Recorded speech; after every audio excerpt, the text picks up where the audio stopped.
Okay, I'm delighted to be joined by Ludvig Aberg here at the Genesis Scottish Open.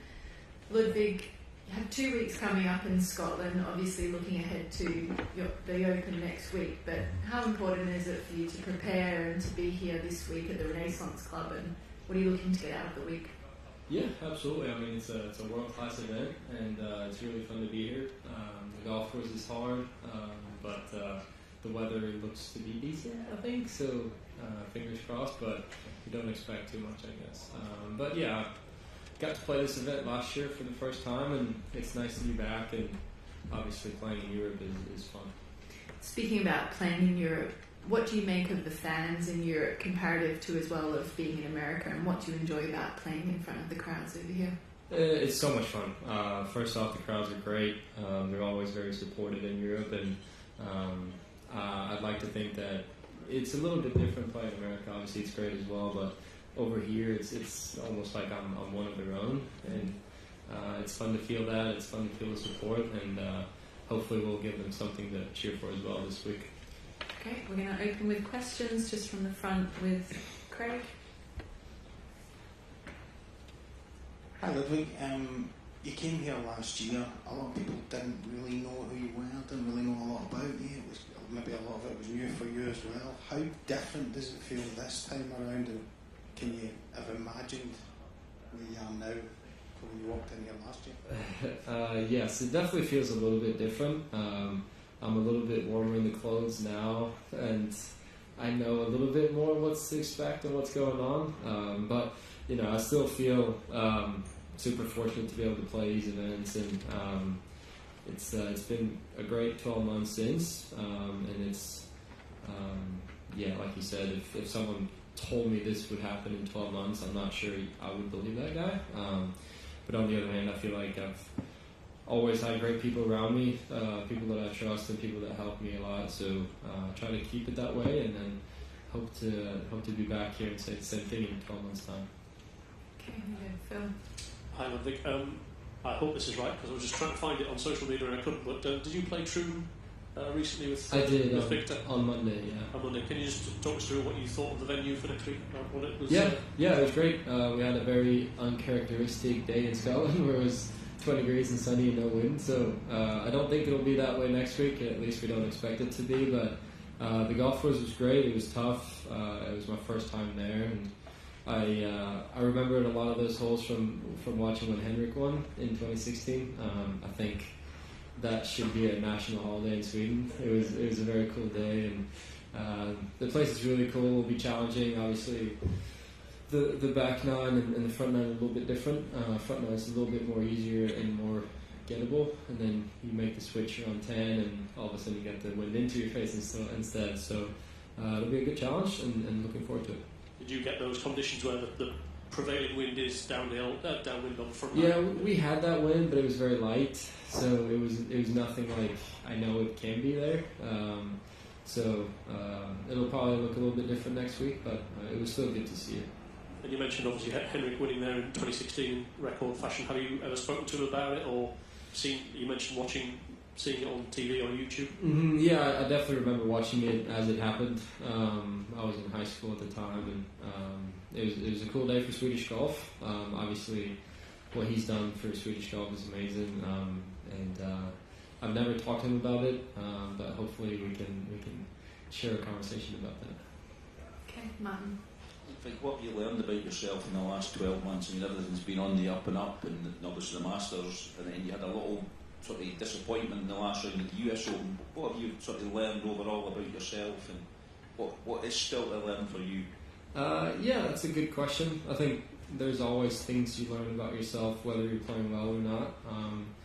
I do understand that I love being in those situations, and I love playing golf, and I think I try to hold on to that as firmly as I can, because it is a different environment playing golf here and on tour, and I try not to view it as my job.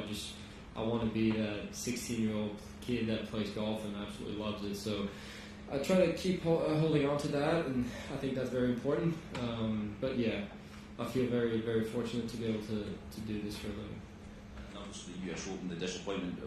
How did you feel after that? You're sure you've got great temperament, etc. But do you learn as much from that as the successes, etc.? Yeah. I mean, it was definitely bittersweet, if you will, because I also felt like, obviously, it was my first US Open. I was expecting a tough test, and we got that. But I was, looking back, I was very, very happy with the way that I played, especially those first, I guess, 36 holes plus 45 holes, something like that. So there's still a lot to take with me, even though I always feel like every time you put yourself in those situations, it's just going to get easier and easier as you do it. And I guess that's the way that I try to view it. Just Doug here on the right. Be curious, you mentioned high school and watching Henrik, and this is probably an unfair question since you happen to play golf pretty good. Did he get more attention, do you recall, for winning the claret jug or the silver medal at the Olympics? Just given the Olympics. I think, looking back, it was probably the Open that was the bigger thing. I vividly remember watching it sitting at home, and I think most Swedes that somewhat likes golf did that. And it was a great day for Swedish golf, and hopefully we can have a few more of those in the future. You're talking about the Open? Yes. Do you recall much about his silver, or do you guys care about No, I do remember watching it. I was actually in the car watching it, so we were driving, me and my friends, and but yeah, I mean, I do think the Open was a little bit bigger. I'm not, trying to say anything else, but yeah. That's great. Are you supposed to be watching TV in the car, by the way? I was not driving. You're going to go to Rue on the left. Ludvig, you were pictured on a public golf course over the last few days back home in America. What was the backstory to that? And does the world number 4 also need a breakfast ball, as it was suggested? Yeah, I spent the last 2 weeks in Sweden, which was very nice. We had some nice days, some nice weather at times, and I try to work on my game. And Barsebäck is a great golf course, very close to where I live, and they've hosted European Tour events and DP World Tour events in the past, and they were, nice enough to let me play. And yes, I need a breakfast ball every now and then, and that was the case whenever someone took that video as well. But it was a nice place, and I always like coming back and playing there. Just Alex. How does that conversation go?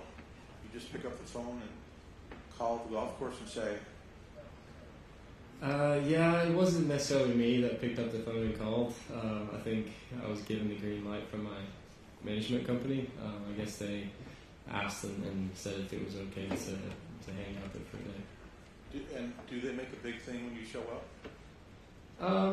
I think all I try to do is just, be myself and play golf there. And yes, people are going to recognize me for playing golf and those things, but it's not, it's not like Tiger Woods is walking into the building. One last thing. I'm sorry, one last thing. Oh, at North Berwick, I think Justin Thomas and Ricky Fowler played, and by the time they got to 18, it was a crowd around. Do you ever experience that as well? Yeah, we had a similar. I was playing at this golf course in Sweden called Falsterbo, which is on the south tip. It's a linkstock course, very nice. Could be very windy, and there's a lot of cool holes by the water. And we had a fairly big crowd following around, and those last couple of holes it got a little bit bigger. But it's very cool. It's very flattering, and I think it's cool that people care about Swedish golf. You seem fairly grounded with good perspective from the start, but I'm wondering if the start of your, let's call it June through the Ryder Cup part of your career, did that do anything from an expectation standpoint internally? You mean last year? Yeah. Yeah, I think for me, looking back at last year, but yeah, I think looking back at last year, I didn't really know what to expect once I turned pro, and it was a lot of unknowns in the way that, I'd never played a tour schedule. I played a few events as an amateur, but never played 4 in a row and never, you know, done all those things and never worked with a caddy before. And there's just a lot going on. But I felt like we handled it very well. And I guess that stretch, once I started up until the Ryder Cup, it was very cool. And I got over and played a few here in Europe as well. And fortunate to play very well. And Luke called and picked me for the Ryder Cup, which I didn't think of it as much at the time, but now it was very cool for me to hang out with those guys and to be in that environment with the best players in the world. And I hadn't experienced that at the time before, but it led me to understand and realize what they do so well, and I try to pick up on that, and I felt like it helped me going forward. I'm sure I asked that the right way, but in the year, you've got a picture on each tour, the Ryder Cup experience and all that. Did that reshape expectations for this year? Yeah, I think naturally. I think so. I mean, I think goals are important to have. I think it's very, very sound to have things that you strive for and work for. And I think with the play that I had last year, yes, it opened up doors to play bigger events, and it made me realize that I do a lot of good things, and it made me realize that I can try to take advantage of that. But yeah, I think, you know, as a competitor, we're all trying to play well, and we're all trying to, you know, have high expectations. I'm always going to have very, very high expectations of myself every time I play a tournament. So yeah, I think it changed a little bit. But yeah, obviously very happy with the way it turned out. Michael? Hey Ludvig, ever since golf got back into the Olympics, people have been trying to figure out where does a medal sit relative to other achievements in the game. Is it as big as a major, just below a major? Is it more than a PGA Tour win? For someone who's never really known any different, you know, golf being an Olympic sport, where does an Olympic medal rank for you? Very high, of course. It's difficult to say. Obviously, the Olympics is the Olympics, and I remember watching it growing up, and I remember, you know, watching Usain Bolt run the 100 meters, and Michael Phelps winning the millions of medals that he's got.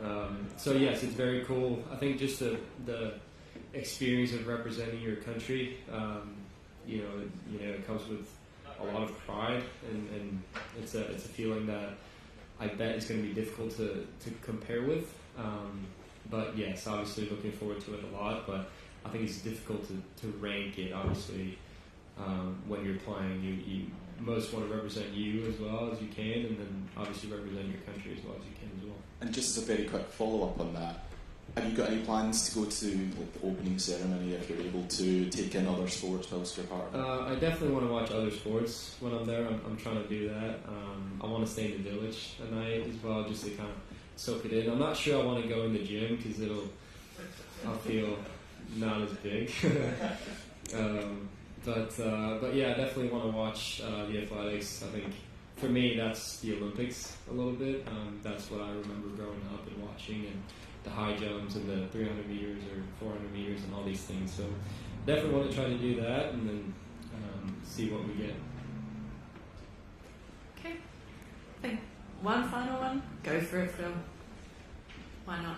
What's it like to attend Wimbledon alongside somebody who's a very, very, very good tennis player? Is it more fun or worse? Wimbledon was very, very cool. I've always liked tennis. I've always watched the bigger tournaments, but then obviously when I started hanging out with Olivia, my girlfriend, she played tennis in college, and I've naturally gotten into it a little bit more.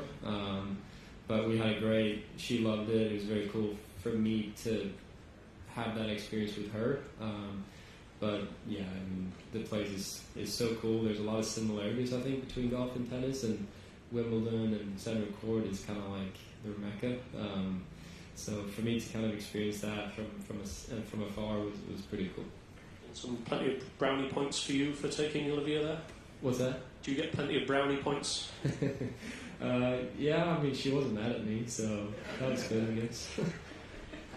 Okay. Thank you for your time, Ludvig, and all the best this week.